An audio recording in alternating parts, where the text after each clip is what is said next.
அவர் கிருபை என்றும் உள்ளது. இயேசு நல்லவர், இயேசு நல்லவர், என்றென்றும் மாறாதவர். அவர் என்றென்றும் மாறாதவர், அவர் என்றென்றும் மாறாதவர். வியாதியில் விடுதலை தருபவர், பாவத்தை மன்னிக்கும் பரிசுத்தர். வியாதியில் விடுதலை தருபவர்,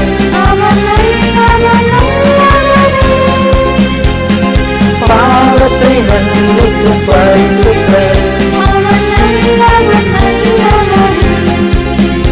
அவர் நல்லவர், சர்வ வல்லவர், அவர் கிருபை என்றும் உள்ளது.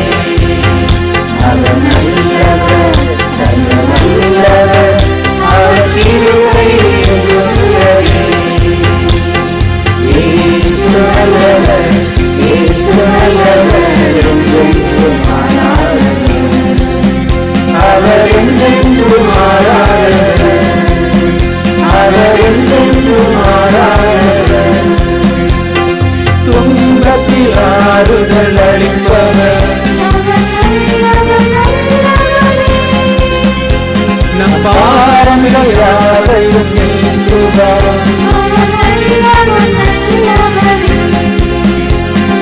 துன்பத்தில் ஆறுதல் அளிப்பவர், நம் பாரங்கள் யாவையும் நீக்குபவர். அவர் நல்லவர், சர்வ வல்லவர், அவர் கிருபை என்றும் உள்ளது. அவர் நல்லவர், சர்வ வல்லவர், அவர் கிருபை என்றும் உள்ளது. இயேசு நல்லவர், இயேசு நல்லவர், என்றென்றும் மாறாதவர். அவர் என்றென்றும் மாறாதவர், அவர் என்றென்றும் மாறாதவர்.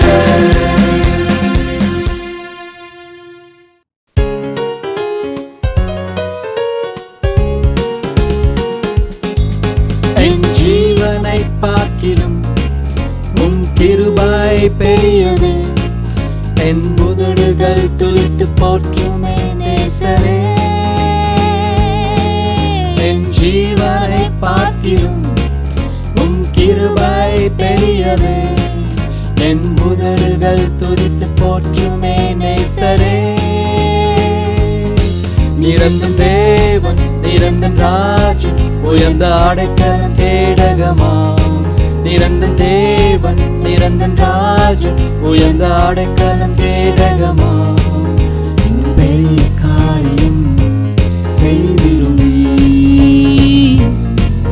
இன்னும் பெரிய காரியம் செய்திடுமே, இன்னும் பெரிய காரியம் செய்திடுமே, இன்னும் பெரிய காரியம் செய்திடுவே.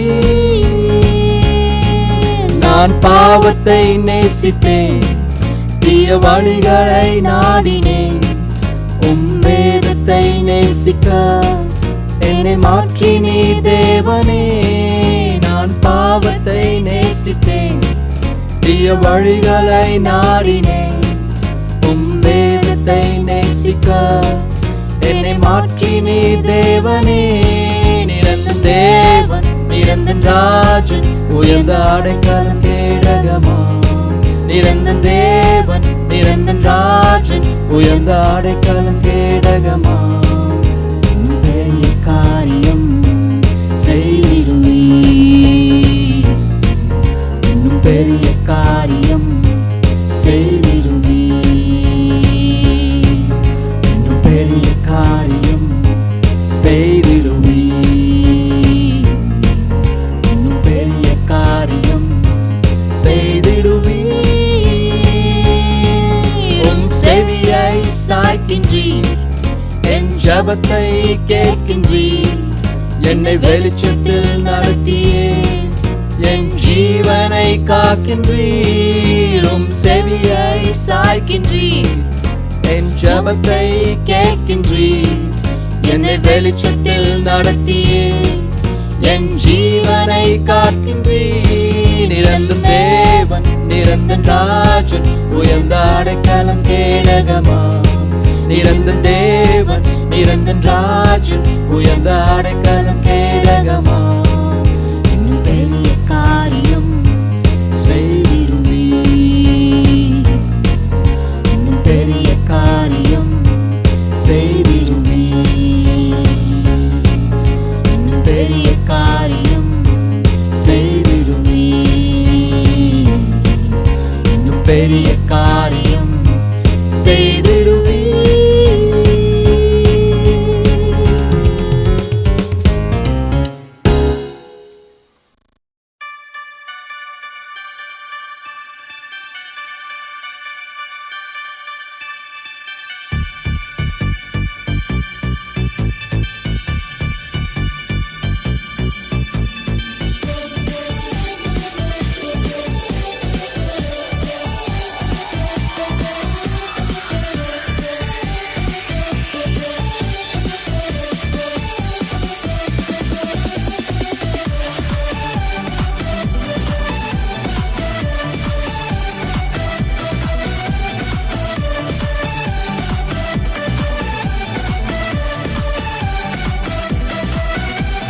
பாவங்கள் போக்கவே சாபங்கள் நீக்கவே பூலோகம் வந்தாரையா.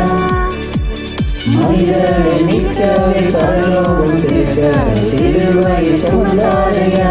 கண்ணீரை துடைத்தாரையா, சந்தோஷம் தந்தாரையா. கண்ணீரை துடைத்தாரையா, சந்தோஷம் தந்தாரையா. எங்கள் இயேசுவே, எங்கள் இயேசுவே, எங்கள் இயேசுவே, எங்கள் இயேசுவே, எங்கள் இயேசுவே, எங்கள் இயேசுவே, எங்கள் இயேசுவே, எங்கள் இயேசுவே.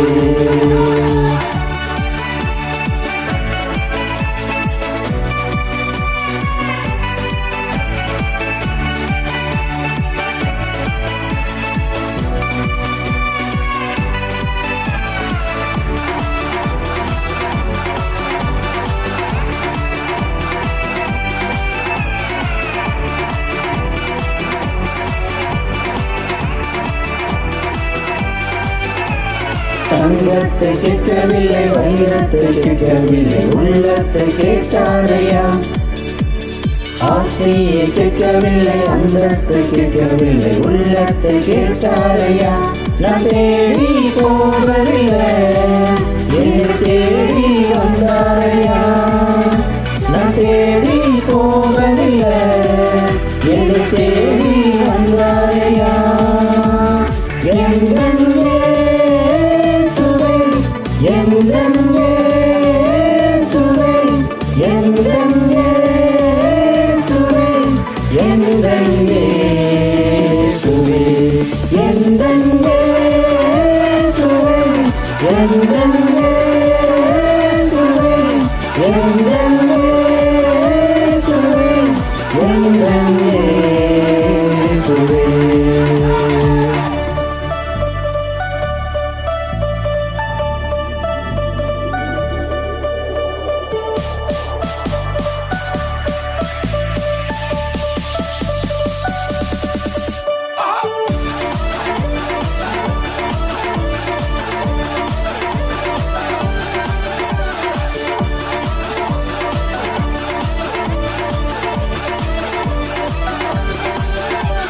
தாய் உன்னை மறந்தாலும், தந்தை உன்னை மறந்தாலும், அவர் உன்னை மறக்க மாட்டார்.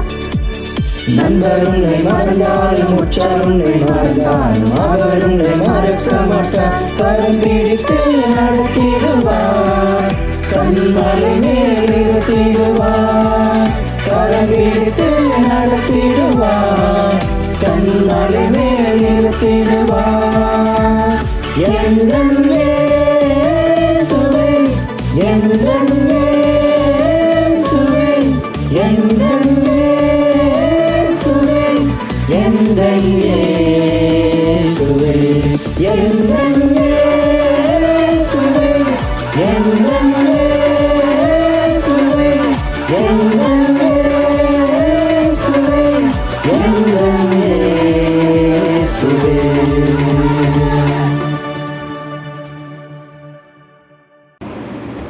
காலை வணக்கம் சகோதர சகோதரிகளே, உங்கள் அனைவரையும் இந்த காணொளி மூலம் ஞாயிறு ஆராதனைக்காக சந்திப்பதில் மிகவும் மகிழ்ச்சி அடைகிறேன். இன்று மிகவும் ஒரு விசேஷமான நாளாயிருக்கிறது. சாத்தானை தோற்கடித்து மனிதர்கள் எல்லோருக்கும் இருக்கின்ற பயமான மரணத்தை வென்று நம்ம எல்லோருக்கும் ஒரு உன்னதமான நம்பிக்கையை கொடுக்கும்படி இயேசு கிறிஸ்து ஏறக்குறைய 2000 வருடங்களுக்கு முன்பாக உயிர்த்தெழுந்தவராயிருக்கிறார். இப்படிப்பட்ட இந்நன்னாளிலே உங்களுக்காக ஒரு வசனத்தை நான் வாசிக்க விரும்புகிறேன். 1 பேதுரு அதிகாரம் 1 வசனம் 3 மற்றும் 4 நாம் இப்பொழுது படிப்போம். நம்முடைய கர்த்தராகிய இயேசு கிறிஸ்துவின் பிதாவாகிய தேவனுக்கு ஸ்தோத்திரம் உண்டாவதாக. அவர் இயேசு கிறிஸ்து மரித்தோரிலிருந்து எழுந்ததினாலே அழியாததும் மாசற்றதும் வாடாததுமாகிய சுதந்திரத்திற்கேதுவாக ஜீவனுள்ள நம்பிக்கை உண்டாகும்படி தமது மிகுந்த இரக்கத்தின்படியே நம்மை மறுபடியும் ஜனிப்பித்தார். ஆமென். இயேசு கிறிஸ்து உயிர்த்தெழுந்ததினாலேயே அழியாத மாசற்ற வாடாத ஒரு ஜீவனுள்ள நம்பிக்கை நமக்கு கிடைத்துள்ளது. சகோதர சகோதரிகளே, அந்த நம்பிக்கை என்னவென்றால், நாம் மரித்தாலும் இயேசு கிறிஸ்து மறுபடியும் வரும் நாளிலே நாம் உயிர்த்தெழுவோம் என்பதே அந்த நம்பிக்கையாக இருக்கிறது. சகோதர சகோதரிகளே, இப்படிப்பட்ட இந்நன்னாளில் இந்த ஞாயிறு ஆராதனைக்காக வந்துள்ள உங்கள் ஒவ்வொருவரையும் வருக வருக என நான் வரவேற்கிறேன். இன்று நமக்கு தேவ செய்தி சகோதரர் டாமினிக் கொடுக்க இருக்கிறார். நம்முடைய எல்லா விஷயங்களையும் நாம் தள்ளி வைத்து நம்முடைய இருதயத்தை நாம் தேவனுடைய செய்திக்காக நாம் தயார் செய்வோம். ஜெபத்துடன் நாம் கடந்து செல்வோம். அன்பு தகப்பனே, தேவனே, இந்த நாளை கொடுத்தமைக்காக ரொம்ப நன்றி. இதோ இந்த நாளிலே தகப்பனே, சகோதர சகோதரிகளாய் ஒரு குடும்பமாய் இங்கே நாங்கள் கூடி வர செய்த முடிய மேலான கிருபைக்காக நாம் ரொம்ப நன்றி தகப்பனே. இந்த நாளிலே கூட தகப்பனே, இந்த உலகம் முழுவதும் இயேசு கிறிஸ்து உயிர்த்தெழுந்ததை கொண்டாடும் ஒரு நாளாக இருக்கிறது தகப்பனே. அப்படிப்பட்ட நன்னாளிலே உங்களை பாடவும் துதிக்கவும் உம்முடைய வார்த்தைகளை பற்றி கேட்கவும் தகப்பனே எங்களுக்கு கொடுத்த இந்த மிகப்பெரிய கிருபைக்காக ரொம்ப நன்றி. இதோ தகப்பனே, ஆண்டவரே, நாங்கள் கேட்க போகிற அந்த செய்தியானது தகப்பனே எங்களுடைய இருதயத்தில் வேலை செய்து எங்களுடைய வாழ்க்கையை மாற்றக்கூடிய ஒரு செய்தியாக இருக்கட்டும் தகப்பனே. தகப்பனே, இங்கு வந்துள்ள ஒவ்வொருவரையும் நீங்கள் ஆசீர்வதியும், அவர்கள் குடும்பங்களை ஆசீர்வதியும் தகப்பனே. நீங்களே பொறுப்பெடுத்து நடத்தி செல்லும் தகப்பனே. இந்த நாளை கொடுத்தமைக்காக, இந்த நேரை கொடுத்தமைக்காக மறுபடியும் நன்றி சொல்லி இந்த சிறிய ஜபத்தை எனக்காக மரித்து உயிர்த்தெழுந்த இயேசு கிறிஸ்துவின் நாமத்தில் வேண்டி ஜெபிக்கிறேன் என் ஜீவனுள்ள தகப்பனே. ஆமென்.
Hi, my name is Moses. In the past few years, our family has been going through very difficult financial challenges. Seeing these problems, I started to feel the need to work and earn money so that my family would not have to suffer. I became so focused on earning money, it became my top priority. It led me slowly away from God. Our financial situations also did not improve much. Throughout this time, I saw how my parents stayed faithful to God. Even when things became very difficult, my dad lost his job and my mom fell sick. This was a very hard time for me to take, and my heart became even more hardened towards God. But my parents stayed faithful to God, continuing to pray, encouraging us and serve in the church too. Their example helped me to change and renew my faith in God. Over time, God has worked out in my situation. Miraculously, we were able to pay off our debts. Mom started recovering and she is still recovering. And my sister got a job at the time when we really needed it. Seeing these kinds of miracles and how God worked things throughout these times and throughout my life as a kingdom kid, it restored my faith in God and helped me to trust His plans for me. எனக்கு அன்பான சகோதர சகோதரிகளே வணக்கம். என் பெயர் மோகனா. எனக்கு தேவன் இயேசு கிறிஸ்துவின் அன்பு, பாவ மன்னிப்பு, உயிர்த்தெழுதல் இதை பற்றி படிக்கும்போதெல்லாம் ரொம்ப பிரமிப்பாக இருக்கும். கண்டிப்பாக என்னோட வாழ்க்கையில் கடன் தொல்லைகள், கணவனின் இழப்பு, சத்யாவின் மனநல பாதிப்பு, அதனால் ஏற்பட்ட அவமானங்கள் இதையெல்லாம் இன்று வரையில் நான் சந்தித்து கொண்டிருக்கிறேன். ஆனாலும் அவர் என்னுடைய பாவங்களுக்காக மரித்து 3ஆம் நாள் உயிர்த்தெழுந்தார். அவருடைய இரத்தத்தினாலே எனக்கு பாவ மன்னிப்பு கிடைத்தது. அதே போல பரலோகத்திலே அவர் எனக்கு வைத்திருக்கும் சுதந்திரத்திற்காக இத்தனை பிரச்சனைகள் மத்தியிலும் நம்பிக்கையோடு தேவ சமூகத்திலே நான் காத்திருக்கிறேன். ஆமென். My life can be divided into two halves, before 26th of June 2001 and after. Before that date, I didn't think much of myself. I was very burdened by my sins. I was only 19 and I was still already very, very burdened by my life. Very guilty. I didn't think much of myself. I just thought I was just one among the millions on the planet. No particular purpose, no particular direction. Nobody really cared about me, and I didn't know where I was going to end up. But after that day, I felt worthy. I felt blessed. I felt like the Lord and Master of the universe himself was willing to die on the cross for me. And not just die because things end when there's death, but it didn't end. He rose again, and because he rose again, I rose again with him. And because he was able to nail all my burdens on the cross and rise again, I think I felt really light after that. I felt hopeful, I felt purposeful, I felt like I could face anything as long as I had Jesus, because I could hold on to him, I could have my hope in him. And I think we don't realize how much our lives are sustained on hope, and it's a very underrated element of our lives.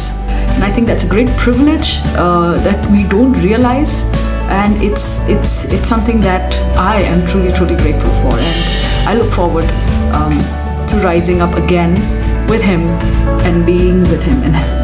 Thank you. எங்களை குறித்து பகிர்ந்து கொள்வதில் ரொம்ப சந்தோஷம்.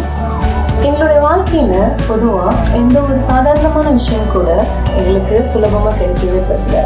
படிப்பாக இருக்கட்டும், திருமணமாக இருக்கட்டும், எங்களுடைய குழந்தைங்களாக இருக்கட்டும், அந்த மாதிரி எல்லா விஷயங்களுமே ஒரு பெரிய போராட்டத்திற்கு பின்னாடி தான் எங்களுக்கு கிடைக்கக்கூடியதாக இருந்துச்சு. அதே போல தான் 2020 கூட எங்களுக்கு ஒரு பெரிய சவால் நடந்த வருடமாகவே இருந்துச்சு. ஏன்னா இவனோட வேலையை எழுப்பக்கூடியவங்களாக இருந்தாங்க. நான் என்னுடைய வேலை தேடுற அந்த விஷயத்துல கூட எல்லாத்துலேயுமே தோல்வியை சந்திக்கக்கூடியதாக இருந்தேன். ஒரு சின்ன பிஸ்னஸ் தொடங்கணும், அதிலும் கூட தோல்வியை தான் நாங்கள் சந்திக்கக்கூடியவங்களாக இருந்தோம். இந்த சூழ்நிலைகள் எங்களுக்கு தொடர்ச்சியாக பண ரீதியான மன ரீதியான வருத்தத்தை எங்களுக்கு அதிகமாக்கிச்சு.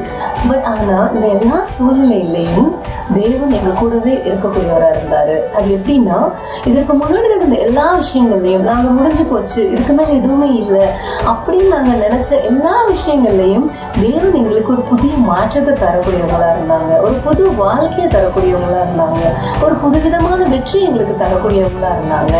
அந்த விசுவாசம், அந்த நம்பிக்கை தான் இப்போ நாங்க கடந்து போயிட்டு இருக்கிற இந்த கஷ்டமான சூழ்நிலையில கூட எங்களை இன்னும் அதிகமா தேவனுக்கு மேல விசுவாசத்தோடு இந்த சூழ்நிலை கடந்து போறதுக்கு உதவியா இருக்கு. நான் கண்டிப்பா பிலீவ் பண்றேன், நான் நம்புறேன், விசுவாசிக்கிறேன். இந்த சூழ்நிலையும் தேவன் ஒரு புதிய மாற்றமா கூடிய சீக்கிரம் எங்களுக்கு மாற்றி தருவாருங்க. வாய்ப்புக்கு நன்றி. ಆಮೆನ್. ಮುಂಜಾನೆ ನಮಸ್ಕಾರಗಳು ಸಹೋದರ ಸಹೋದರಿಯರೇ. ನನ್ನ ಜೀವನದಲ್ಲಿ ಸಹ ದೇವರು ಅನೇಕ ನಿರೀಕ್ಷೆಗಳನ್ನು ಕೊಟ್ಟಿದ್ದಾರೆ. ಏನಂದ್ರೆ, ನನ್ನ ಜೀವನದಲ್ಲಿ ನಡೆದ ಒಂದು ಚಿಕ್ಕ ಸಂಗತಿಯನ್ನು ನಾನು ಹಂಚಿಕೊಳ್ಳಲು ಸಂತೋಷ ಪಡ್ತೀನಿ. ಅದೇನಂದ್ರೆ, ನನ್ನ 2ನೇ ಮಗಳು ಹುಟ್ಟುವಾಗ ನಮ್ಮ ಜೀವನ ತುಂಬಾನೇ ಕಷ್ಟ ಆಗಿತ್ತು. ನಾವು ಹಾಸ್ಪಿಟಲ್ ಹೋಗುವಾಗ ಅಲ್ಲಿ ಚೆಕ್ ಮಾಡುವಾಗ ಡಾಕ್ಟರ್ಸ್ ಹೇಳ್ತಾ ಇದ್ರು, ನಿಮ್ಮ ಮಗು ಕೆಳಗಡೆ ಬಂದಿಲ್ಲ ಅಂತ ಹೇಳ್ತಾ ಇದ್ರು. ಮತ್ತೆ ನಾವು ತುಂಬಾ ಒಂದು ಸ್ವಲ್ಪ ದಿನ ಬಿಟ್ಟು ಹೋಗಿ ನೋಡಿದ್ರು, ಮತ್ತೇನು ಹಾಗೇನೆ ಇತ್ತು. ಆದ್ರೆ ಅವ್ರು ಹೇಳಿದ್ರು, ಇದು ನೀವು ಕೊನೆಯವರೆಗೂ ನಾವು ನೋಡ್ತೀವಿ, ಅದು ಒಳ್ಳೆ ರೀತಿಯಲ್ಲಿ ಆದ್ರೆ ಸರಿ, ಇಲ್ಲಾಂದ್ರೆ ದೇವರು ನಿಮ್ಮ ಜೊತೆಲಿ ಇರ್ಲಿ ಅಂತ ಹೇಳಿದ್ರು. ಅದೇ ರೀತಿಯಾಗಿ ನಾವು ಮತ್ತೆ ಹೋಗಿ ಚೆಕ್ ಮಾಡುವಾಗ ಇನ್ನೂ ತಲೆಗೆ ಎಳೆ ಬಂದಿಲ್ಲ. ಆದ್ರೂ ಅವ್ರು ಹೇಳಿದ್ರು, ನೋಡೋಣ, ನಾವು ಆಪರೇಷನ್ ಮಾಡ್ತೀವಿ, ಇಲ್ಲಾಂದ್ರೆ ದೇವ್ರ ಕೈಲಿ ಅಂತ ಹೇಳಿದ್ರು. ನಾವು ಮತ್ತೆ ಪ್ರಾರ್ಥನೆ ಮಾಡ್ದು, ನಾನು ನಮ್ಮ ಯಜಮಾನರು. ದೇವರು ಬಂದ್ಬಿಟ್ಟು ಅಲ್ಲಿ ನಮ್ಗೆ ಅದ್ಭುತವನ್ನು ಮಾಡಿದ್ರು. ಅದೇ ರೀತಿಯಾಗಿ ನಮ್ಗೆ ನಂಬಿಕೆನೂ ಸಹ ಕೊಟ್ರು. ಆ ನಂಬಿಕೆಯಿಂದ ಡಾಕ್ಟ್ರು ಸಹ ನಮ್ಮ ಜೊತೆ ಇದ್ದು ಅವ್ರು ಒಳ್ಳೆ ರೀತಿಯಲ್ಲಿ ನಮ್ಗೆ ಆ ಮಗು ಹುಟ್ಟಲು ಸಹಾಯ ಮಾಡಿದ್ರು. ಯಾವುದೇ ರೀತಿಯಾದ ಆಪರೇಷನ್ ಆಗಿಲ್ಲ, ಯಾವುದು ಕಷ್ಟನೂ ಇಲ್ದಿರ ದೇವರು ನಮ್ಗೆ ಒಂದು ಒಳ್ಳೆ ಮಗುವನ್ನು ಕೊಟ್ಟಿದ್ದಾರೆ. ನೋಡ್ಬೇಕಂದ್ರೆ ಆ ನಂಬಿಕೆನೇ ನಮ್ಗೆ ಎಲ್ಲಕ್ಕೂ ಸಹಾಯ ಮಾಡ್ತು. ಆ ನಂಬಿಕೆ ಇಲ್ಲ ಅಂದ್ರೆ ನಾವು ಈ ದಿನದಲ್ಲಿ ಇಲ್ಲಿ ನಿಂತ್ಕೊಳ್ಳೋಕೆ ಸಾಧ್ಯ ಆಗ್ತಾ ಇಲ್ಲ. ಸಿಸ್ಟರ್ಸ್, ಬೆಳಗಿನ ನಮಸ್ಕಾರಗಳು ಸಹೋದರ ಸಹೋದರಿಯರೇ. ಯೇಸು ಕ್ರಿಸ್ತರ ಶಿಲುಬೆಯ ಮರಣವು ವೈಯಕ್ತಿಕವಾಗಿ ನನ್ನ ಜೀವನದಲ್ಲಿ ದೀನತೆಯನ್ನು ಕಲಿಸಿಕೊಟ್ಟರೆ, ಯೇಸು ಕ್ರಿಸ್ತರ ಈ ಒಂದು ಪುನರುತ್ಥಾನವು ನನ್ನ ಜೀವನದಲ್ಲಿ ಒಂದು ನಿರೀಕ್ಷೆ ಹುಟ್ಟಿದೆ. ವೈಯಕ್ತಿಕವಾಗಿ ನನ್ನ ಜೀವನದಲ್ಲಿ ನನ್ನ ಶಾರೀರಿಕವಾದಂಥ ಕೆಲವೊಂದು ವೇದನೆಗಳಾಗುವಾಗ, ಕುಟುಂಬದ ಕೆಲವೊಂದು ಸಮಸ್ಯೆಗಳನ್ನು ಎದುರಿಸುವಾಗ, ನನ್ನ ವ್ಯವಹಾರದಲ್ಲಿ ಕೆಲವೊಂದು ಸಲ ಬಹಳ ಕುಗ್ಗಿ ಹೋಗುವಾಗ ನನಗೆ ಬಹಳ ಸಲ ಏನಪ್ಪ ಇದು ಜೀವನ, ಏನಪ್ಪ ಈ ಸಂಬಂಧಗಳು, ಯಾಕೆ ಈ ಒಂದು ದೇಹದಲ್ಲಿ ಇಷ್ಟು ನಾನು ಕಷ್ಟಪಡಬೇಕು ಅಂತೇಳಿ ನಾನು ಯೋಚಿಸುವಾಗ, ಬಹಳ ಕುಂದು ಹೋಗುವಾಗ, ನಿರೀಕ್ಷೆಯನ್ನು ಕಳೆದುಕೊಳ್ಳುವಾಗ ಈ ಯೇಸು ಕ್ರಿಸ್ತರ ಪುನರುತ್ಥಾನವು ನನ್ನ ಜೀವನಕ್ಕೆ ಒಂದು ಹೊಸ ಭರವಸೆಯನ್ನು, ನಿರೀಕ್ಷೆ ಉಳ್ಳುವ ಒಂದು ಕ್ರೈಸ್ತನಾಗಿ ಇರುವಂಥ ರೀತಿಯಲ್ಲಿ ಉತ್ತೇಜನ ಮಾಡಿದೆ. ಹೇಗೆ ಯೇಸು ಕ್ರಿಸ್ತರು ಬಹಳ ಹೀನವಾದಂಥ ಆ ಒಂದು ಶಿಲುಬೆ ಮರಣ ಅನುಭವಿಸಿದಾಗ ಆತನ ಪುನರುತ್ಥಾನವು ಅವರಿಗೆ ಬಹಳ ಮಹಿಮೆ ಉಳ್ಳುವಂಥ ಶರೀರವು ಅವರು ಅನುಭವಿಸಿದರು. ಈ ಒಂದು ನಿರೀಕ್ಷೆ ಕ್ರೈಸ್ತನಾದಂಥ ನನಗೆ ಬಹಳ ಸಲ ಉತ್ತೇಜನ ಪಡಿಸುತ್ತೆ. ಒಬ್ಬ ಕ್ರೈಸ್ತನಾಗಿ ನಿರೀಕ್ಷೆ ಉಳ್ಳವನಾಗಿರಬೇಕು ಮತ್ತು ಧೈರ್ಯ ಉಳ್ಳವನಾಗಿರಬೇಕು. ಆ ನಿರೀಕ್ಷೆ ಉಳ್ಳುವುದರಿಂದಲೇ ಆ ಮಹಿಮೆಯನ್ನು ನಾವು ಹೊಂದಲಿಕ್ಕೆ ಸಾಧ್ಯ ಇದೆ ಎನ್ನುವಂಥ ಒಂದು ವಿಷಯ ನನ್ನ ಜೀವನದಲ್ಲಿ, ನನ್ನ ಕ್ರೈಸ್ತ ಜೀವನದಲ್ಲಿ ನನಗೆ ಬಹಳ ಮನದಟ್ಟಾಗಿದೆ. ಆಮೇಲೆ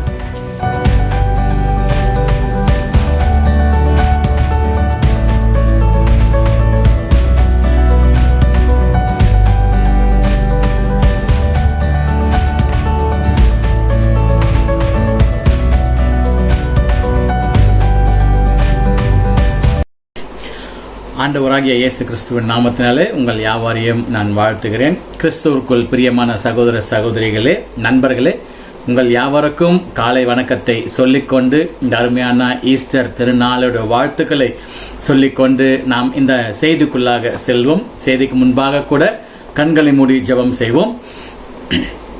எங்களை அதிகமாக நேசிக்கிற அன்பின் ஆண்டவரே சுவாமி, இந்த அருமையான காலை வேலைக்காக நன்றி சுவாமி. அற்புதமான இந்த நாளை கொடுத்திருக்கிறீங்க, நன்றி ராஜா. கர்த்தாவே, இந்த நாள் முழுவதும் ஆண்டவரே எங்களோடு கூட இருங்க. இந்த செய்தியை கூட மக்கள் ஒப்புக்கொடுக்கிறோம் ராஜா. உலகமே ஆண்டவரே உயிர்த்தலை கொண்டாடி கொண்டிருக்கிற இந்த வேளையிலும் ஆண்டவரே நீர் எங்களை கர்த்தாவே தெரிந்து கொண்டு உமது ஆவியின் மூலம் இந்த செய்தியின் மூலம் எங்களோடு பேச போகிற கிருபைக்காய் நன்றி சுவாமி.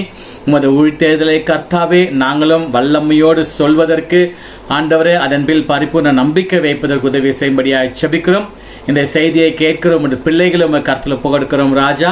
நீரே காத்து வழிநடத்துகிற கிருபைக்காகவும் இரக்கத்திற்காகவும் நன்றி செலுத்தி அடியேனை தாழ்த்தி ஆவியானவர் வெளிப்படும்படியாய் ஜெபிக்கிறோம்.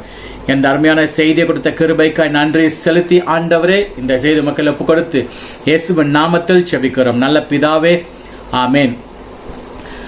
எல்லோருக்கும் காலை வணக்கம். அற்புதமான இந்த நாளில் கூட இன்னொரு செய்தியோடு உங்களை சந்திக்கிறதுல ரொம்ப மகிழ்ச்சியாக இருக்குது.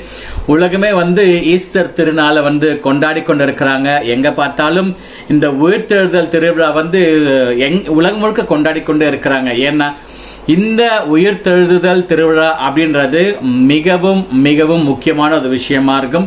பல பண்டிகைகளை எல்லோருமே கொண்டாடிட்டு இருக்காங்க. ஆனால் இந்த உயிர்த்தெழுதல் ரிசரக்ஷன் அப்படின்றது வித்தியாசமான ஒரு விஷயம். ஏன்னா உயிர்த்தெழுதல் அப்படின்றது ஒரு மனிதர் இறந்து மறுபடியும் உயிரோடு எழுந்ததை தான் இந்த உயிர்த்தெழுதல் திருவிழா அப்படின்னு சொல்லுது. இது மட்டும் இல்லாமல் பார்த்தீங்கன்னாக்கா வசனத்து மூலம் நம்ம பார்த்தோம்னா 2 தீமோத்தேயு 2ஆம் அதிகாரம் வசனம் 8 சொல்லுது, தாவீதின் சந்ததியில் பிறந்த இயேசு கிறிஸ்து என் சுவிசேஷத்தின்படியே மரித்தோரில் இருந்து எழுப்பப்பட்டார் என்று நினைத்துக்கொள் அப்படின்னு வசனம் சொல்லுது. ரொம்ப அருமையான வசனமா சொல்லுது.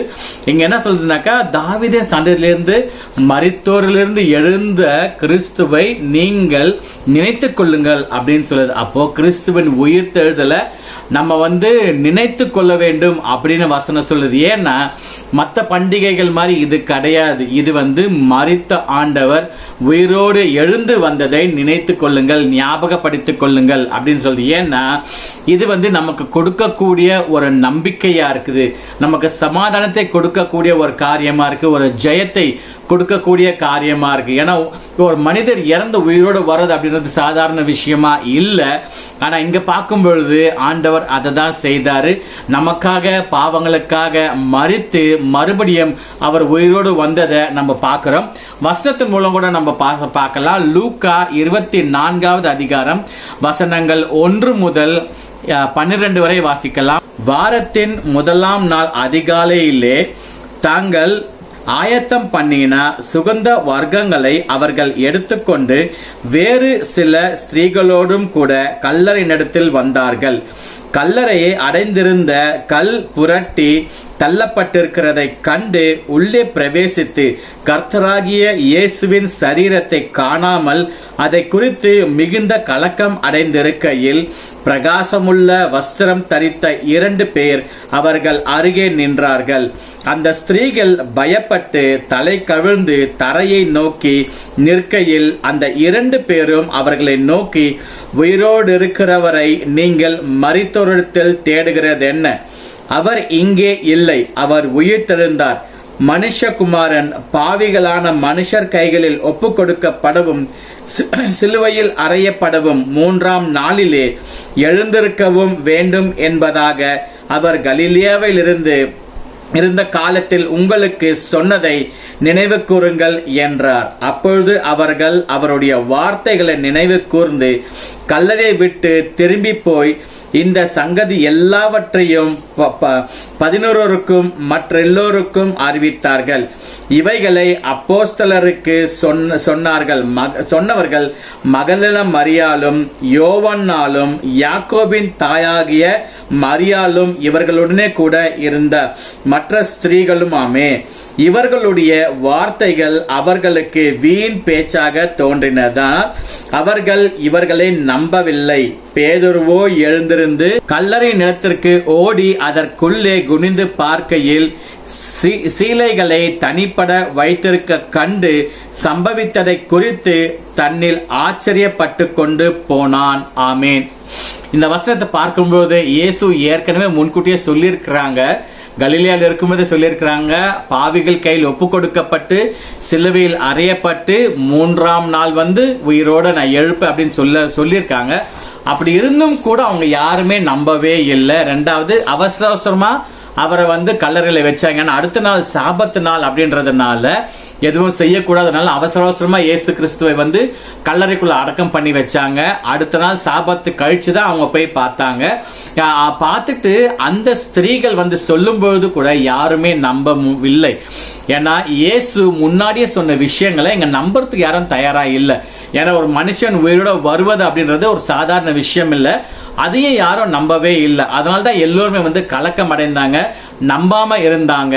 இன்னைக்கு நம்மளுடைய கிறிஸ்துவ வாழ்க்கையை பார்க்கும்போது அநேக வாக்கு தத்தங்களை தேவன் கொடுத்திருக்கிறார். ஆனா அதை நம்புறதுக்கு நம்ம நிறைய சூழ்நிலைகள்ல தயாரா இல்லவே இல்லை. ஏன்னா நம்மளுடைய வாழ்க்கையை பார்க்கும்பொழுது, வாழ்க்கையோட காலகட்டத்தை பார்க்கும்பொழுது ஆண்டோட வாக்குறுதிகள் நிறைவேறுமா இல்லையா அப்படின்ற கலக்கத்தோடவே நாமும் இருந்திருக்கிறோம். இங்கேயும் அதே போலத்தான் அவங்களும் நம்பிக்கை இல்லாம இருந்தாங்க. உயிர்த்தெழுதல் மேல நம்பிக்கையே இல்லாம இருந்ததுனால தான் ஆண்டவர் என்ன பண்றார், மறுபடியும் உயிர்த்தெழுந்து வந்து அநேக காரியங்களை அவங்களுக்கு சொல்ல வேண்டியதா இருந்தது. இயேசுவே வந்து சொன்னாங்க, நம்மள பரிசுத்த அங்க இருக்கிற தேவ தூதர்கள் சொன்னாங்க, அப்பவும் நம்பவே இல்லை. ஏன்னா அந்த கல்லறை வந்து காலி கல்லறையா இருந்தது. அப்ப கூட அவங்க அதை பார்த்து நம்பவே இல்லை. இயேசு அதற்கப்புறம் உயிரோட வந்து ஏறக்குறைய 40 நாட்கள் அநேக பேரை சந்தித்து அவர்களோட பேசினாங்க. ஏன் தோமாவுக்கு அவர் சரீரத்தின் காயத்தை கூட காட்டினாரு. அதுக்கப்புறம் தான் நம்ப ஆரம்பிச்சாங்க. ஏன்னா இன்னும் 1 கொரிந்தியர் 15:6 சொல்லுது, ஆண்டவர் உயிரோடு எழுந்து ஏறக்குறைய 500 பேருக்கு காட்சியளித்தாரு அப்படின்னு சொல்ற. அதுல அநேகர் இன்னும் கூட உயிரோடு இருக்கிறாங்க அப்படின்னு கூட பவுல் சொல்றாரு. தொடர்ந்து பார்த்துக்கிட்டே வந்தோம்னாக்கா இந்த விஷயங்கள் மரித்தோரிலிருந்து எழும்பின இந்த உயிர்த்தெழுதல் அப்படின்றது மனித குலத்தின் வரலாற்றிலேயே மிக மிக மிக முக்கியமான நிகழ்வாகும். ஏன் அப்படின்னு பார்த்தோம்னா வித்தியாசமான பண்டிகைகளை கொண்டாடுறாங்க. ஆனா இந்த உயிர்த்தெழுதல் பண்டிகை அப்படின்றது மனித குலத்திற்கே வந்து ஒரு வித்தியாசமான சவாலா இருக்கு, ஒரு அற்புதமான ஒரு காரியமா இருக்கு. ஏன்னா இதுவரைக்கும் கிறிஸ்துவை தவிர வேறு ஒருவரும் மரித்து உயிரோடு வரவில்லை என்பது நிச்சயம், அதுதான் சத்தியம். அப்படிப்பட்ட ஒரு நிகழ்வை தான் நாம இன்னைக்கு கொண்டாடிட்டு இருக்கோம். இன்னொரு வசனோடு பார்க்கலாம். யோவான் 21வது அதிகாரம் 25வது வசனத்துல நம்ம வாசிக்கும் பொழுதும் கூட இயேசு வந்து அநேக அற்புதங்களை செய்தார். ஆனா அவர் செஞ்ச அற்புதங்கள் எல்லாத்தையும் புத்தகமா எழுதணும்னா நிச்சயமா இந்த உலகமே பத்தாது. அவ்வளவு அதிகமான காரியங்களை ஆண்டவர் செஞ்சிருக்கார் அப்படின்னு நம்ம யோவான் புத்தகத்துல பார்க்கிறோம். இவ்வளவு அற்புதமான காரியங்களை செய்த அந்த உயிர்த்தெழுதலை பற்றி இப்ப நம்ம பார்க்க போறோம். 2 புள்ளிகள்ல பேச போறோம். முதலாவது, நாம் நம்புவரும் அறிவிக்கிறவருமானவர் மீது நம்பிக்கையுடன் இருக்க வேண்டும். அதுதான் முதலாவது தலைப்பு. இந்த தலைப்புல பார்க்க வேண்டும்.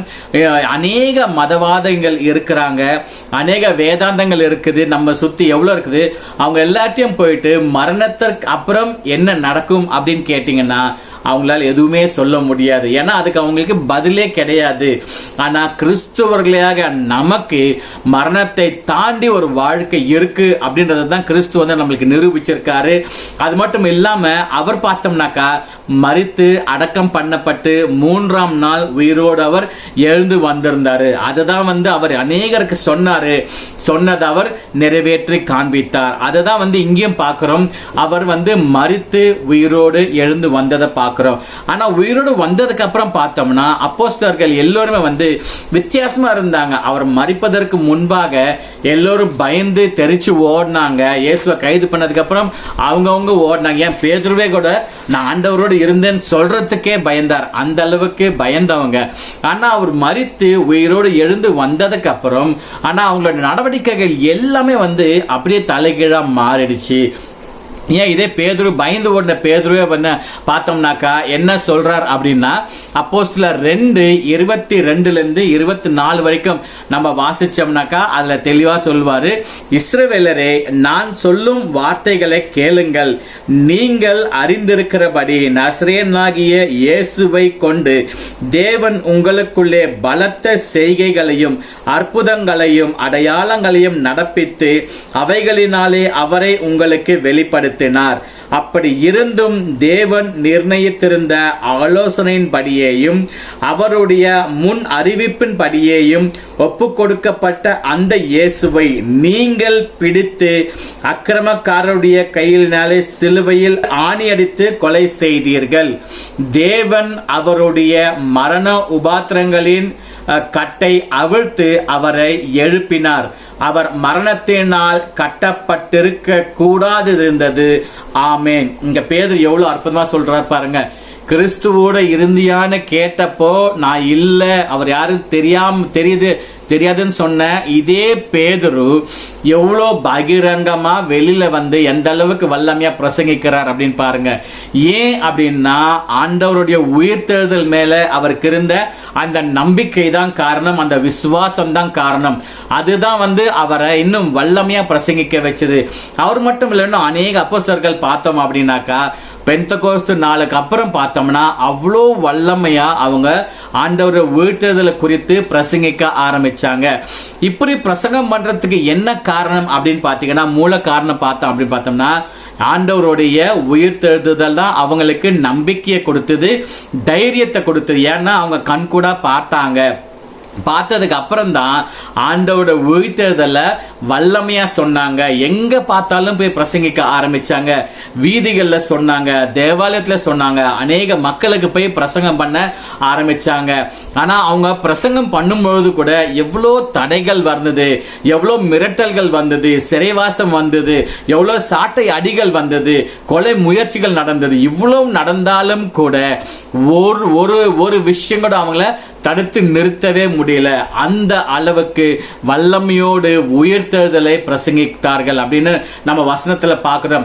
அவ்வளோ தடைகள் இருந்தும் கூட இவ்வளோ பயந்திருந்தவங்க எப்படி இந்த அளவுக்கு வல்லமையா ஆண்டவருடைய அந்த எழுப்புதலை குறித்து பிரசங்கம் பண்ணாங்க, எப்படி அவருடைய உயிர்த்தெழுதலை எப்படி இவ்வளவு வல்லமையா பிரசங்கிக்க முடிஞ்சு அப்படின்னு பார்த்தோம்னாக்கா ஒரு விஷயம் மட்டும்தான் தெரியுது. உயிர்த்தெழுதல் மீது அவங்களுக்கு இருக்கிற நம்பிக்கையும் தைரியமும் தான் வல்லமையா பிரசங்கிக்க வச்சது. இன்னைக்கு நம்ம வாழ்க்கையில எவ்வளவு கஷ்டங்களை நம்ம அனுபவிக்கிறோம். தொடர்ந்து இப்ப கூட கொரோனா தொற்று அதிகமாயிட்டேன்னு சொல்றாங்க, லாக்டவுன் போட்டிருக்காங்க. ஏன் பெங்களூர்ல கூட லாக்டவுன் வர முடியாதுன்னு சொல்லி இருக்கிறாங்க. நமக்கு நிறைய வேலை வாய்ப்புகள் இல்ல, பொருளாதார தேவைகள் சந்திக்கப்படல, குடும்ப கஷ்டங்கள், சரியான வேலை இல்ல, வருமானம் இல்ல, பிள்ளைகளோட எதிர்காலம் எப்படின்னு தெரியல. இவ்வளோ பிரச்சனைகள் இருந்தாலும் கூட இன்னைக்கு நான் ஆண்டவருடைய உயிர்த்தெழுதல வல்லமையா பிரசங்கிக்கிறேனா அப்படின்றது மிகப்பெரிய கேள்வியா இருக்கு. ஏன்னா இங்க இருக்கிற சீஷர்கள் ஆண்டவருடைய உயிர்த்தெழுதலை அவங்க பண்டிகையா கொண்டாடல, மாறா அதை பிரசங்கிக்க ஆரம்பித்தாங்க. இன்னைக்கு உலகமே உயிர்த்தெழுதலை ஒரு பண்டிகையா கொண்டாடிட்டு இருக்கு. வருஷம் இதை கொண்டாடிக்கிட்டே தான் இருப்பாங்க. ஆனா சீஷர்களாகிய நாம் கொண்டாடுவதை காட்டிலும் அதை பிரசங்கிப்பதே தேவன் விரும்புகிறார். ஏன்னா ஆண்டவர் உயிரோடு எழுந்ததற்கு காரணம் அவருடைய உயிர்த்தெழுதலை எல்லோருக்கும் அறிவிக்கணும், வல்லமையா பிரசங்கம் பண்ணணும். அதற்காக தான் வந்து அவரு அற்புதமா உயிரோடு எழுந்து வந்து சொல்லியிருக்கிறாரு. ஏன்னா மரணத்தை வென்ற ஒரே தேவன் இயேசு கிறிஸ்து மட்டும்தான் கொடுத்த வாக்குறுதியை நிறைவேற்றி காட்டினாரு. அதேதான் யோவான் 11:25-26 வாசிக்கிறோம். நானே உயிர்த்தெழுதலும் ஜீவனுமா இருக்கிறேன்னு சொல்லியிருக்கிறாரு. என்னை விசுவாசிக்கிறவன் மரித்தாலும் பிழைப்பான்னு சொல்லியிருக்கிறாரு. ஏன்னா அநேக பேருக்கு மரணத்தை தாண்டி என்ன இருக்குன்னு தெரியாது. ஆனா இயேசு தெளிவா சொல்றாரு, மரணத்தை தாண்டி ஒரு வாழ்க்கை இருக்கு, முடிவில்லாத வாழ்க்கை, நித்திய ஜீவன் உள்ள வாழ்க்கை அப்படின்ற ஒரு வாழ்க்கை இங்க ஆண்டவர் வச்சிருக்கிறாரு. அந்த வாழ்க்கையை தான் அவரும் வச்சுட்டே இருக்கிறார். அப்ப இன்னைக்கு என்னுடைய நம்பிக்கை எதன் மேல இருக்கு? அப்போஸ்தலரை பார்த்தீங்கன்னாக்கா உயிர்த்தெழுந்த ஆண்டவர் மேல அவங்களுக்கு நம்பிக்கையும் தைரியமும் இருந்ததுனால தான் வல்லமையா பிரசங்கித்தாங்க. எதையுமே அவங்க தடையா பார்க்கவே இல்லை. எதிர்ப்புகள் வந்தாலும் அதை அவங்க தகர்த்து போய் பண்ணாங்க. எவ்வளவு பிரச்சனைகள் வந்தாலும் அதையெல்லாம் தாண்டி போய் பிரசங்கம் பண்ண ஆரம்பிச்சாங்க. அப்ப இன்னைக்கு என்னுடைய நம்பிக்கை எது மேல இருக்கு? இங்க நிறைய பேர் பார்த்தோம்னா உலக மக்கள் பார்த்தோம்னா அவங்களோட நம்பிக்கை எல்லாம் அவங்க சேர்த்து வச்சிருக்கிற பணத்து மேல இருக்கு, பொருட்கள் மேல இருக்கு, சொத்து மேல இருக்குது, இல்ல இந்த மாதிரி அவங்களுக்கு இருக்கிற ஞானத்தின் மேலேயோ வேலை மேலேயோ அதை தான் அவங்க பாதுகாப்பா நினைச்சிட்டு இருக்காங்க. அதை தான் வந்து அவங்களுடைய பொக்கிஷமா நினைச்சிட்டு இருக்கிறாங்க. ஆனா மிக மிக மிக தவறான விஷயமா இருக்கு. நாமள நினைச்சிருக்கலாம், ஐயோ எனக்கு சரியான வேலை இல்லை, வருமானம் இல்லை, குடும்ப பிரச்சனை இருக்கு, கஷ்டங்கள் இருக்கு, சரியான பசங்களோட ஃபீஸ் கட்ட முடியாது அப்படின்னு நினைக்கலாம். ஆனா இதை எல்லாத்தையும் தாண்டி தேவனுடைய எழுப்புதல் மூலமா அவருடைய உயிர்த்தெழுதல் மேல நம்பிக்கை வச்சோம்னா நிச்சயமா தேவன் நம்மளையும் வல்லமையா பயன்படுத்துவாரு. ஏன்னா கோடிக்கணக்கில் சம்பாதிச்சவங்க இந்த வருஷம் இல்ல. ஏன்னா நமக்கே தெரியும் போன வருஷம் எத்தனை பேர் இருந்தாங்க, அவங்க இந்த வருஷத்தை பார்க்க முடியல. ஆனா ஆண்டவர் நம்மளை இதை பார்க்க வச்சிருக்கிறாரு. அதற்கே நம்ம ஆண்டவருக்கு நன்றி உள்ளவங்களா இருக்கணும். கோடிக்கணக்கில் சம்பாரிச்சவங்க 6 அடி மண்ணுக்குள்ள தான் போனாங்க. ஏன்னா வசனம் அதுதான் சொல்லுது. நீ எவ்வளவுதான் அவங்க நம்பிக்கை அவங்களுடைய வீடு மேலேயும் பணத்து மேலேயும் சம்பாதிச்சது மேலே இருந்தா அதெல்லாம் எடுக்க பிரயோஜனமே இல்லை. இன்னைக்கு நான் இறந்தா எனக்கு சொந்தமானது 6 அடி மண்ணு மட்டும்தான். அது கூட இல்லை, கொஞ்ச நாள் என் சரீரம் அழுகி போயிடும், அதுவும் மண்ணோட மண்ணா போயிடும். அப்படி இருக்கும்போது நிரந்தரம் இல்லாத இது மேல ஏன் நான் நம்பிக்கை வைக்கணும்? அப்ப நிரந்தரமானது எது? ஆண்டவரோட நான் இருக்க போற அந்த வாழ்க்கை தான் நிரந்தரம். அது மேலதான் நான் நம்பிக்கை வைக்கணும். இன்னைக்கு இயேசு மேல நான் எந்த அளவுக்கு நம்பிக்கை வைத்திருக்கிறேன், உயிர்த்தெழுந்த ஆண்டவர் மேல எந்த அளவுக்கு நம்பிக்கை வைக்கிறேன் அப்படின்றதுக்கு 2 காரணங்கள் நமக்கு இருக்கலாம். முதலாவது பார்த்தோம்னாக்கா பயம் அப்படின்றது. ஆண்டவர் மேல முழு நம்பிக்கையும் உயிர்த்தெழுதல் மேல எனக்கு உறுதியான நம்பிக்கை விசுவாசம் இருந்தா எனக்கு பயம் இருக்காது. அப்போஸ்தலர்களை பார்த்தோம், அவங்களுக்கு பயமே கிடையாது. என்ன பண்ணாலும் சரி அவங்கள தடுத்து நிறுத்தவே முடியல. பிரசங்கம் பண்ணவங்க பண்ணிக்கிட்டே தான் இருக்கிறாங்க. தெருக்கல்ல பண்ணாங்க, வீதிகள்ல பண்ணாங்க, தேவாலயத்துல பண்ணாங்க, வீட்டுல பண்ணாங்க. எங்கெல்லாம் போறாங்களோ அங்கெல்லாம் ஆண்டவருடைய உயிர்த்தெழுதலை பத்தி வல்லமையா பிரசங்கம் பண்ணாங்க. என்னதான் தடை அவங்களுக்கு போட்டாலும் அதையெல்லாம் மீறி செய்ய ஆரம்பிச்சாங்க. காரணம் உயிர்த்தெழுதல் மேல அவங்களுக்கு இருக்கிற அந்த நம்பிக்கையும் தைரியமும் தான் பயமே இல்லாம பிரசங்கிக்க ஆரம்பிச்சது. இன்னைக்கு நான் எதை குறிச்சு பயந்துட்டு இருக்கிறேன், எந்த வாழ்க்கை குறிச்சு பயந்துட்டு இருக்கிறேன், ஏன் எனக்குள்ள அந்த பயம் இருக்கு? ஏன்னா என்னுடைய நம்பிக்கை ஆண்டவர் மேல இல்ல. உயிர்த்தெழுந்த ஆண்டவர் மேல நம்பிக்கை இல்லாததுனால தான் எனக்கு அந்த பயம் இருக்கு. அந்த நம்பிக்கை வந்ததுன்னா பயம் தன்னால போயிடும். 2வது விஷயம் பார்த்தோம்னாக்கா உயிர்த்தெழுந்த ஆண்டவர் என்ன வாக்குறுதியை கொடுத்தாரோ அதை நிறைவேற்றுகிற ஆண்டவராய் இருக்கிறார். அவர் முன்னாடியே சொன்னாரு, பாவிகள் கையில ஒப்பு கொடுக்கப்பட்டு சிலுவையில் மரித்து 3ஆம் நாள் உயிரோடு வருவேன்னு அவர் சொன்னாரு. சொன்ன மாதிரியே எழுந்திருச்சு வந்தாரு. அந்த உயிர்த்தெழுதலை தான் எல்லோரும் வல்லமையோட பிரசங்கிச்சாங்க. அப்ப முதலாவது ஆண்டவரை முழுசா நான் நம்பினேன் அப்படின்னா எனக்கு பயம் இருக்காது. 2வது கொடுத்த வாக்குறுதியை நிறைவேற்றின ஆண்டவரை தான் நான் வணங்குறேன். ஆண்டவர் எனக்கும் வாக்குறுதியை கொடுத்திருக்கிறார், நிச்சயமா அதை நிறைவேற்றுவார். எப்போ அவருடைய உயிர்த்தெழுதலை நான் விசுவாசிக்கும் பொழுதுதான் அவர் அநேக காரியங்களை வாழ்க்கையில செய்வார். 2வது தலைப்பை பார்க்கலாம். உயிர்த்தெழுதல் மூலமாய் இயேசு சாபத்தை மாற்றிவிட்டார் அப்படின்றத பார்க்கலாம். 2வது தலைப்புல வாசிக்கலாம். ஆதியாகமம் 2வது அதிகாரம் வசனம் 15 16 வாசிக்கலாம். தேவனாகிய கர்த்தர் மனுஷன் ஏதேன் தோட்டத்தில் அழைத்து கொண்டு வந்து அதை பண்படுத்தவும் காக்கவும் வைத்தார். தேவனாகிய கர்த்தர் மனுஷனை நோக்கி, நீ தோட்டத்தில் உள்ள சகல விருட்சத்தின் கனியையும் புசிக்கவே புசிக்கலாம், ஆனாலும் நன்மை தீமை அறியத்தக்க விருட்சத்தின் கனியை புசிக்க வேண்டாம், அதை புசிக்கும் நாளில் சாகவே சாவா என்று கட்டளையிட்டார்.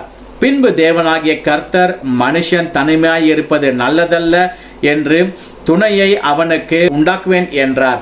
தேவனாகிய கர்த்தர் வெளியின் சகலவிதமான மிருகங்களையும் ஆகாயத்தின் சகலவிதமான பறவைகளையும் மண்ணினாலே உருவாக்கி ஆதாம் அவைகளுக்கு என்ன பெயரிடுவான் என்று பார்க்கும்படி அவைகளை அவனிடத்தில் கொண்டு வந்தார்.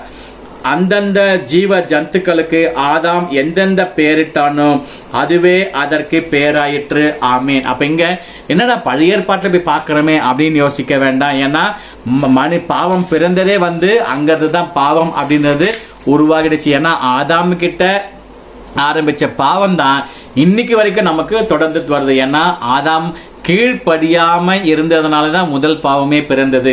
அதே போலதான் இன்னைக்கு ஆண்டவருக்கும் அவருடைய வார்த்தைகளுக்கும் வசனங்களுக்கும் தலைமைத்துவத்துக்கும் கீழ்ப்படியாது இருக்கிறதுனால தான் நான் அநேக பாவத்துக்குள்ள போறவனா இருக்கிறேன். அதே போலதான் ஆதாமுடைய வாழ்க்கையிலும் அவர் ஆண்டவர் சொன்னதை கீழ்ப்படிஞ்சார்னா நிச்சயமா பாவத்துக்குள்ள போயிருக்க மாட்டார். கீழ்ப்படியாததுனால தான் பாவத்துக்குள்ள போனார். அப்போ ஆதாம் ஆரம்பிச்ச அந்த பாவம் இன்னைக்கு நமக்கு வரைக்கும் தொடருது. கீழ்ப்படியாமையினாலதான் பாவம் பிறக்குது. பாவத்தோட உச்சகட்டம் எது அப்படின்னு பார்த்தோம்னா மரணம் தான். ஏன்னா மனித குலத்துக்கே உச்சகட்டமானது எதுன்னு பார்த்தோம்னாக்கா அந்த மரணம் தான். ஏன்னா பிசாசோடைய வஞ்சனைக்குள்ளதான் எல்லாம் மாட்டிட்டு இருக்கிறோம்.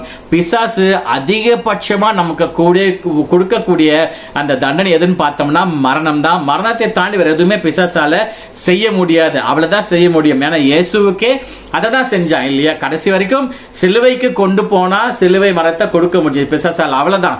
அதுக்கு மேல ஒன்றும் பண்ண முடியல. ஆனா நமக்கு பார்த்தோம்னாக்கா ஆண்டவர் ஆண்டவர் சிலுவையில மரித்ததுனால அந்த பாவத்தை எடுத்து போட்டுட்டு அவர் நித்திய ஜீவனை பெற்றுக்கொண்டார்.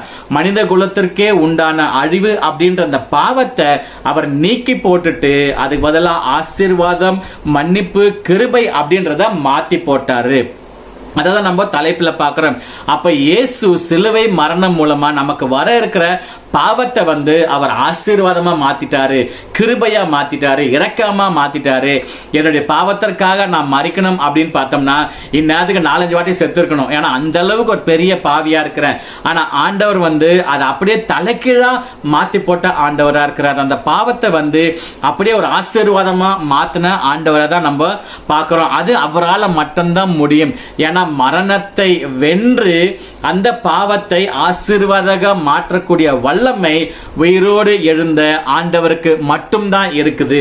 அப்ப இன்னைக்கு அந்த உயிர்த்தெழுதலில் உள்ள ஆண்டவரை நான் எந்த அளவுக்கு என் வாழ்க்கையில நம்புறேன், எந்த அளவுக்கு நான் விசுவாசிக்கிறேன். யோசிச்சு பாருங்க. பிசாசு நமக்கு அநேக பொறிகளை வைப்பான். ஏன்னா மனிதனை நம்ம எப்படியாவது கடவுள்கிட்ட இருந்து பிரிக்கணும் அப்படின்றதுக்காக எந்தெந்த விதத்துல எல்லாம் நம்மள தள்ளி வைக்க முடியுமோ அப்படிலாம் தள்ளி வைப்பான். ஏன்னா பொருளாதார நெருக்கடி, பாவம், அப்படிலாம் குடும்பத்துக்குள்ள பிரச்சனை, சண்டை, கவலை, பிள்ளைகளோட எதிர்காலம், இல்லைன்னா சரீர வியாதி, இல்லைன்னா இந்த கொரோனா தொற்று போல இந்த பயம், சரியான வேலை இல்லை, வேலை செஞ்சாலும் சம்பளம் இல்லை, சரியான உணவு இல்லை, அப்படி இந்த நம்மளை சுத்தி நிறைய காரியங்கள் இந்த மாதிரி நம்ம பயத்துக்குள்ள கொண்டு போய் நம்மளை பலவீனமாக்கி விசுவாசத்தை எடுத்து போட முயற்சி பண்ணுவான். இதெல்லாமே பிசாசு நமக்கு சுத்தி வளைக்கிற பொறிதான். தயவு செய்து ஜாக்கிரதையா இருக்கவும். ஏன்னா ஆண்டவருக்கும் இதே தான் பண்ணா. ஆனா ஆண்டவர் வல்லமையோட பிசாசோட தலை என்ன பண்ணாரு, அவர் நசுக்கிட்டாரு. ஏன்னா ஆதியாகமம் 3:15 அதுதான் ஆண்டவர் சொல்றாரு. பிசாச சர்ப்ப வெளியே தள்ளும்போது என்ன, உனக்கும் ஸ்திரீக்கும் நடுவே ஒரு பிரிவினையை உண்டாக்குவேன். ஸ்திரீ உன்னை காலால நசுக்குவா, நீ குதிகால கடிப்ப அப்படின்னு அங்கேயே பிரிவினையை உண்டாக்கி ஒரு மனித குலத்திற்கும் பிசாசுக்கும் ஒரு பிரிவினையை உண்டாக்கி மத்தியஸ்தரா அங்க ரட்சகரை கொண்டு வராரு. ஏன்னா ரட்சகர் மூலமா தான் பிசாசுக்கும் நமக்கு ஒரு பிரிவினையை ஆண்டவர் கொடுக்கிறாரு. அந்த ரட்சகர் தான் இயேசு கிறிஸ்து. அப்போ ரட்சகரை முன்னாடியே ஆண்டவர் அறிவித்து அவர் மூலமா நமக்கு மீட்டுதலை கொண்டு வர்றாரு. அப்ப இன்னைக்கு பிசாசு அதிகபட்சம் என்கிட்ட சொல்ல முடியாது என்னன்னா மரணம் மட்டும்தான் அவனால் கொடுக்க முடியும், அதை தாண்டி வேற எதையுமே கொடுக்க முடியாது இல்லையா. ஆனா ஆண்டவர் அதையும் ஜெயித்து நான் வந்த ஆண்டவரை தான் நம்ம பார்க்கிறோம். அப்ப இன்னைக்கு அப்போஸ்தலர் பவுல் என்ன சொல்றார் அப்படின்னு பார்க்கிறோம். நம்ம 1 கொரிந்தியர் 15வது அதிகாரம் வசனம் 20 முதல் 26 வரை வாசிப்போம். கிறிஸ்துவோ மரித்தோரில் இருந்து எழுந்து நித்திரை அடைந்தவர்களில் முதற் பலனானார். மனுஷனால் மரணம் உண்டானபடியானால் மனுஷனால் மரித்தோரின் உயிர்த்தெழுதலும் உண்டாயிற்று. ஆதாமுக்குள் எல்லோரும் மரிக்கிறது போல கிறிஸ்துவுக்குள் எல்லோரும் உயிர்ப்பிக்கப்படுவார்கள். அவனவன் தன் தன் வரிசையிலே உயிர்ப்பிக்கப்படுவான். முதற் பலன் ஆனவர் கிறிஸ்து. பின்பு அவர் வருகையில் அவருடையவர்கள் உயிர்ப்பிக்கப்படுவார்கள்.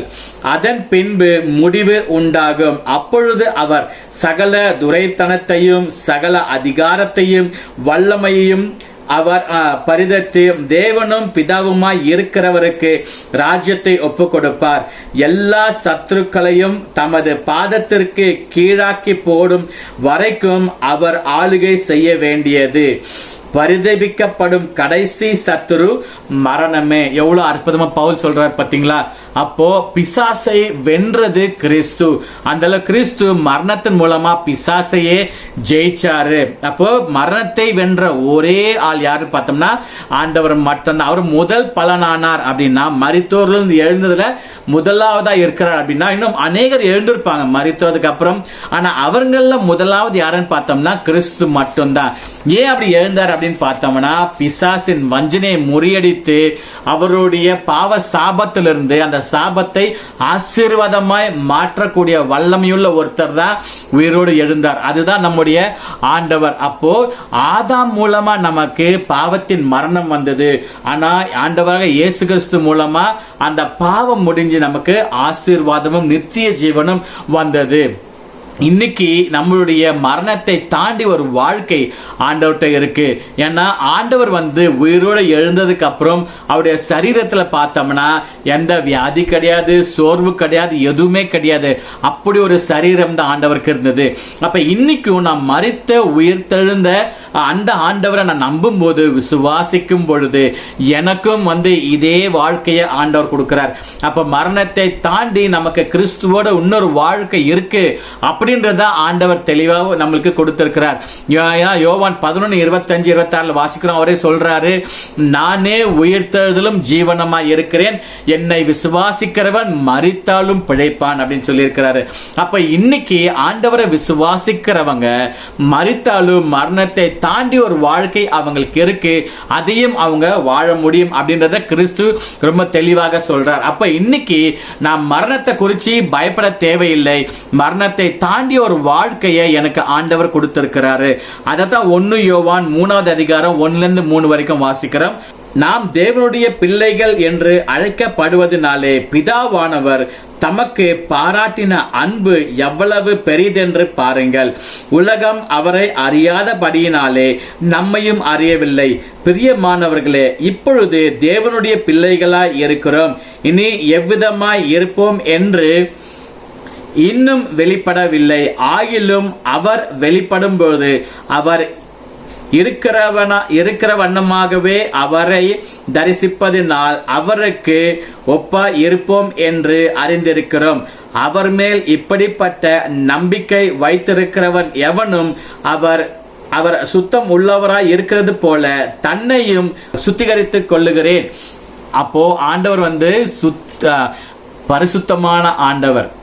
அவர் எந்த அளவுக்கு பரிசுத்தமா இருக்கிறாரோ அதே போல நானும் பரிசுத்தமா இருக்கணும், நானும் சுத்தமா இருக்கணும் அப்படின்றத ஆண்டவர் சொல்றார். முன்னாடி பாவிகளா இருக்கிற நம்ம இப்போ தேவனுடைய பிள்ளைகள் அப்படின்ற ஒரு அந்தஸ்தை கொடுத்திருக்கிறார். அப்ப யோசிப்பாருங்க, இன்னைக்கு என்னுடைய வாழ்க்கையில நான் என்னதான் பாவியா இருந்தாலும், பிசாசு என்ன பாவத்துக்குள்ள கொண்டு போனாலும், நீ பாவி, நீ திருந்த மாட்ட, நீ இவ்வளவுதான் அப்படின்னு என்ன குறை சொல்லிட்டே இருந்தாலும் ஆண்டவர் அதை மாத்தி என்ன அவருடைய பிள்ளையா ஏற்றுக்கொண்டிருக்கிறார், அங்கீகரித்திருக்கிறார். அப்போ இன்னைக்கு அவருடைய உயிர்த்தெழுதல் எனக்குள்ள ஒரு ஆசீர்வாதத்தை கொடுத்திருக்குது. அவருடைய உயிர்த்தெழுதல் எனக்கு நம்பிக்கையை கொடுத்திருக்கு. அவருடைய உயிர்த்தெழுதல் சாபத்திலிருந்து ஆசீர்வாதத்தை கொடுத்திருக்குது. அப்ப இவ்வளோ அற்புதமான ஆண்டவரை என் கூட வச்சுக்கிட்டு நான் எதுக்காக கவலைப்படணும், எதுக்கு கஷ்டப்படணும், எதுக்கு வருத்தப்படணும், எதுக்காக நான் பயப்படணும்?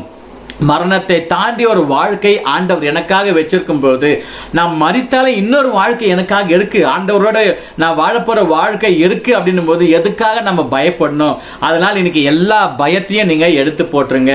உங்களை எந்த விஷயம் உங்களை கவலைப்படுத்தினாலும் அதை எல்லாத்தையும் விட்டு போட்டுருங்க.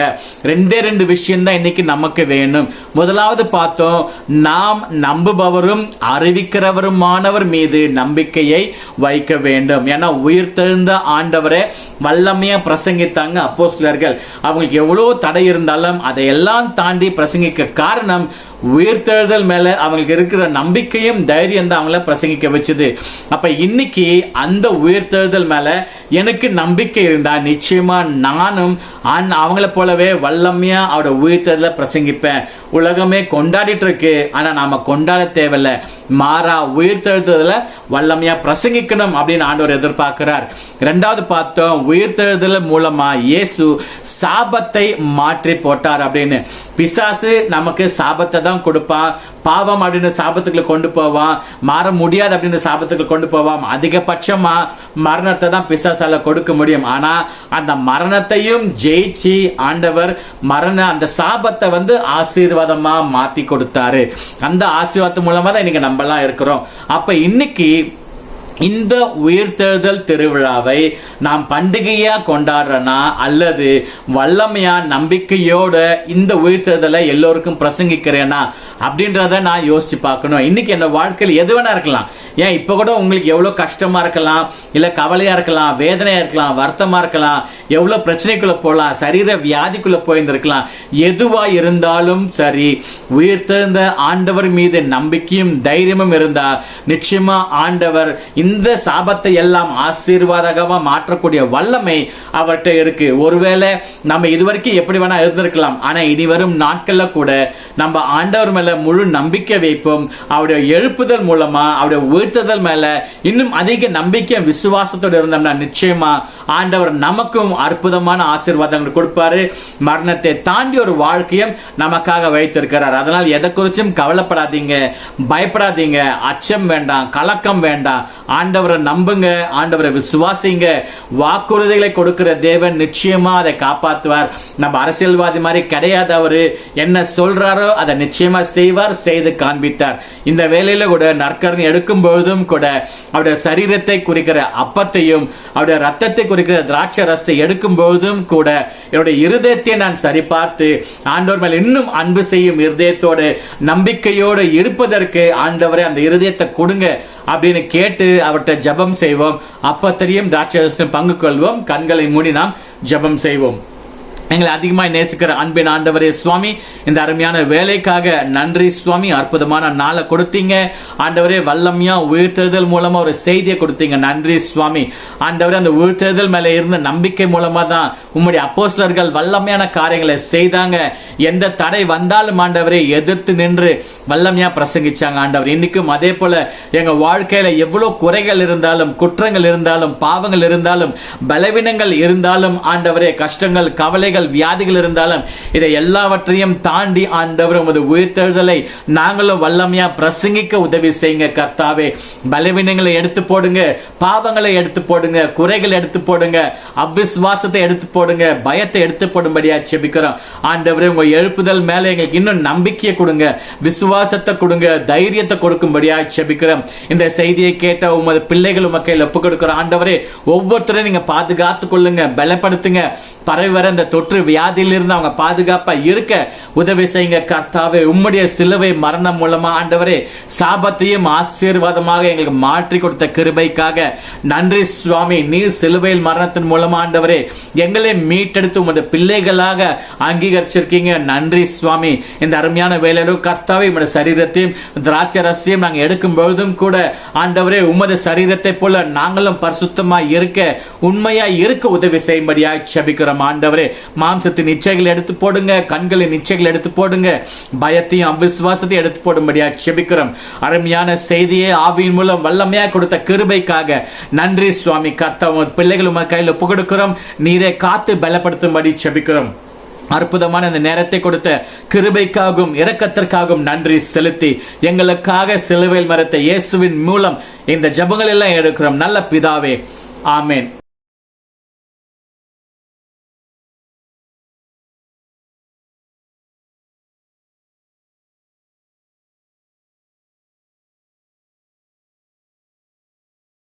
தொல்லை கஷ்டங்கள் சூழ்ந்திடும், துன்பம் துக்கம் வரும், இன்பத்தில் துன்பம் நேற்றிடும், இருளாய் தோன்றும் எங்கும் சோதனை வாரும் வேளையில் சோர்க்கைக்கும் செவியிலே பாரத்தில் இருந்து ஜெயம் வரும், பயன் என்னை காக்க வல்லோர். பாரத்தில் இருந்து ஜெயம் வரும், பயன் என்னை காக்க வல்லோர். காக்கும் வல்ல மீட்பர் உண்டெனக்கு, உண்டெனக்கு, உண்டெனக்கு. காக்கும் வல்ல மீட்பர் உண்டெனக்கு, காத்திடுவார் என்றுமே. ஐயம் இருந்தவர் காலத்தில் ஆவி குறைவதால் மீட்பருடைய பலத்தால் சத்துருவை வென்றே.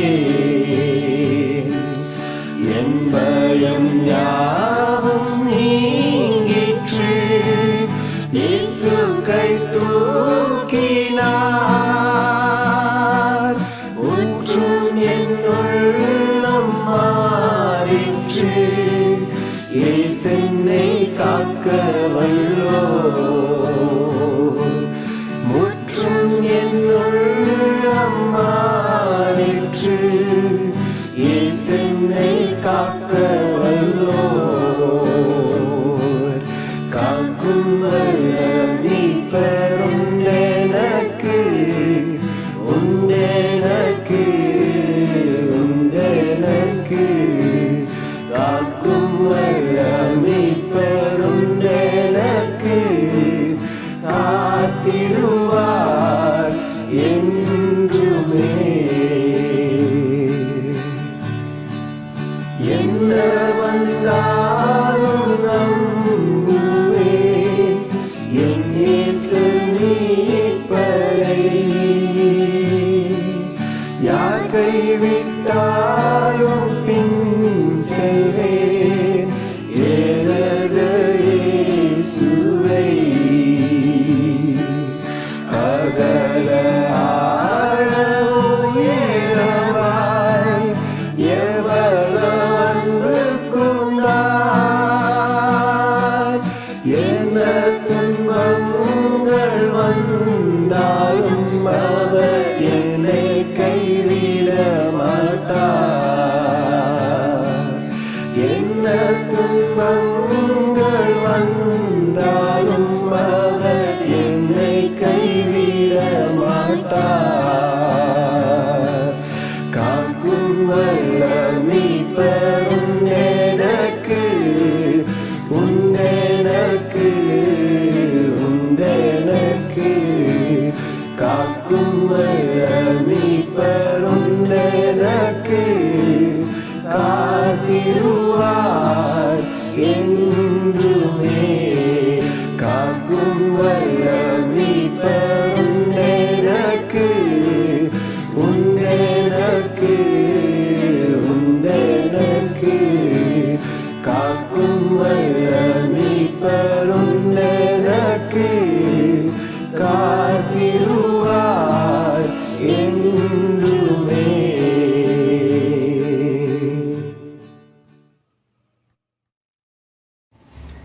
சகோதர சகோதரிகளே, எல்லாரும் நல்ல செய்தி கேட்டிருப்பீங்கன்னு நம்புகிறேன். நானும் கூட நிறைய விஷயங்கள் கற்றுக்கொண்டேன். நம்ம இயேசு கிறிஸ்து இறந்தவங்களில் முதல் பலனாக அவர் உயிர்த்தெழுந்திருக்காரு. அப்படிப்பட்டவர் நம்மளை அவருடைய பிள்ளைங்களை ஏற்றுக்கொண்டிருக்காரு. நம்ம அவருடைய பிள்ளைங்களாக இருக்கிறோம். அப்போ அவருக்கு நம்ம எதுக்கு கவலைப்படவோ கண்ணீரிடவோ துக்கப்படவோ வேண்டிய அவசியம் இல்லை. நம்ம அதற்கு நேராக நம்ம முயற்சி செய்யணும் அப்படின்றத நிறைய கற்றுக்கிட்டேன் நான். ஸோ கண்டிப்பாக நீங்களும் நிறைய விஷயங்கள் கற்றுக்கொண்டு நம்புகிறேன். உங்கள் எல்லாருக்கும் இயேசு கிறிஸ்து உயிர்த்தெழுந்த நாளுடைய வாழ்த்துக்கள். அதை நம்ம ஒரு விழாவாக கொண்டாடாமல் அதை ஒரு சிறப்பாக அதை எல்லா மக்களுக்கும் கடவுள் உயிர்த்தெழுந்திருக்கார், நம்ம பாவத்தை மன்னிச்சிருக்காருன்னு நம்ம கொண்டு சேர்க்கறதுக்கு பிரயாசப்படுவோம். நமக்கு எல்லாருக்கும் சில அறிவிப்புகள் இருக்குது, எல்லோரும் நோட் பண்ணிக்கோங்க. அடுத்த வாரம் இதே மாதிரி காலையில் 9:30 மணிக்கு யூடியூப்பில் நமக்கு எல்லாத்துக்குமே தமிழ், கன்னடா, இங்கிலீஷ் சர்வீசஸ் இருக்கும். அதற்கு தங்களை தயார்படுத்தி கொள்ளுங்கள். அதே போல் மாத காணிக்கை கொடுக்குறவர்கள் தயவுசெய்து நம்மளுடைய இந்தியன் சர்ச் ஆஃப் கிரைஸ்ட்ன்ற நேமுக்கு HDFC அக்கௌண்ட் நம்பர் கஸ்தூர்பா பிரான்ச்சுக்கு உங்களுடைய கான்ட்ரிபியூஷனை அனுப்புங்க, மாத காணிக்கையை. அதே போல் வருகிற 6ஆம் தேதி ஏப்ரல் மாதம் சாயங்காலம் 7:30 மணிக்கு அந்த நிதி மேலாண்மை குறித்ததான வகுப்பு 3வது கிளாஸ் நடக்க இருக்குது.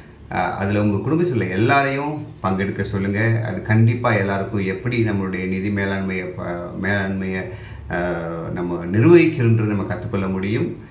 அதுவும் தமிழில் இருக்குது, இங்கிலீஷில் இருக்குது, கன்னடாவில் இருக்குது. தயவுசெய்து நீங்கள் எந்த லாங்குவேஜில் பார்க்கணுமோ அந்த ஜூம் லிங்கை எடுத்துகிட்டு யூடியூப்பை எடுத்து நீங்கள் பார்க்கும்படி கேட்டுக்கொள்ளப்படுகிறீர்கள்.